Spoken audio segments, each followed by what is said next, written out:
आदि की खोज। छोटी कहानी। बहुत समय पहले हरे भरे पहाड़ों के बीच एक छोटा सा आदिमानव आदि रहता था। एक दिन वो जंगल में चला जा रहा था, तभी लंबी घास के पीछे से उसे एक अजीब सी आवाज सुनाई दी। आदि ने डरते डरते आगे झांका, पर वहां कोई नहीं था, बस हवा में लहराती घास और सामने दूर एक रहस्यमयी पुरानी इमारत।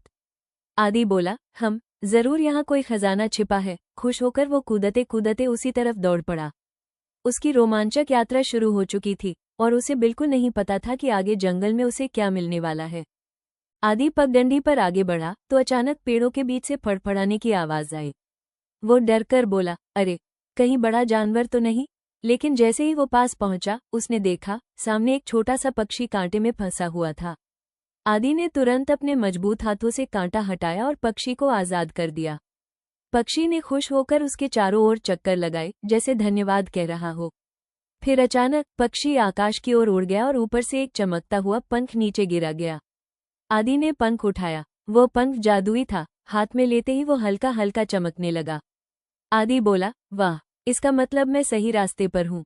ये पुरानी इमारत जरूर कोई रहस्य छिपाए बैठी है। और वो उस चमचमाती इमारत की ओर बढ़ गया। उसकी आंखों में अब डर नहीं, सिर्फ रोमांच था। जैसे जैसे आदि उस पुरानी इमारत के पास पहुंचा, जादुई पंख और भी चमकने लगा। इमारत बिल्कुल सुनसान थी, लेकिन दरवाजे पर अजीब से चिन्ह बने हुए थे। आदि ने पंख को उन चिन्हों के पास ले गया। अचानक दरवाजा धीरे से खुद ब खुद खुल गया। अंदर एक बड़ा हॉल था और बीच में रखा था एक पत्थर का डिब्बा। जैसे ही आदि ने पास कदम रखा, एक आवाज गूंजी, जिसके दिल में दया हो वही इस खजाने को पा सकता है। आदि ने सोचा, यह आवाज मुझे क्यों बोल रही है। तभी उसे याद आया, वो तो रास्ते में छोटे पक्षी की मदद कराया था। डिब्बा धीरे धीरे चमकने लगा। आदि ने हिम्मत करके उसे खोला। अंदर सोना चांदी नहीं, बल्कि एक चमकता हुआ पत्थर रखा था, जिस पर लिखा था, सच्चा खजाना दया है। आदि मुस्कुराया।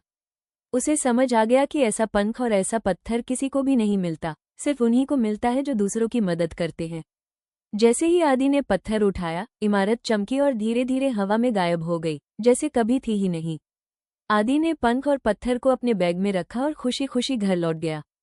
उसने सोचा, आज मुझे पता चला कि सबसे बड़ा रोमांच किसी की मदद करना है। और वो दिन आदि की जिंदगी का सबसे यादगार दिन बन गया।